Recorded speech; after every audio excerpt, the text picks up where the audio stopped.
خبر شامل کرتے ہیں۔ مہر لیاقت کی رپورٹ کے مطابق وزارت توانائی نے کہا ہے کہ چند ماہ میں بجلی کی قیمتوں میں کمی متوقع ہے۔ قومی اسمبلی کی قائمہ کمیٹی برائے national food security and research کا اجلاس MNA سید طارق حسین شاہ کی صدارت میں ہوا۔ کمیٹی نے وفاقی وزیر کی درخواست پر پاکستان اینیمل سائنس کونسل بل 2024 کو مؤخر کر دیا، جس کا مقصد جانوروں کی سائنس کی تحقیق اور ترقی کو فروغ دینے کے لیے ایک سرشار ادارہ قائم کرنا تھا۔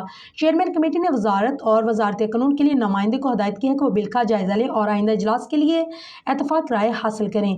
ادھر قومی اسمبلی کی قائمہ کمیٹی برائے توانائی کے اجلاس میں وزارت توانائی کے حکام نے بتایا ہے کہ چند ماہ میں بجلی کی قیمتوں میں کمی متوقع ہے۔ یاد رہے کہ چند روز قبل وزیر توانائی اویس لغاری نے بھی کہا تھا کہ ہم پاکستان کو خطے میں سب سے سستی بجلی فراہم کرنے والا ملک بنائیں گے۔ IPPs سے بات چیت کر کے بجلی کچھ سستی کی ہے اور مزید IPPs سے بھی بات چیت جاری رہے گی۔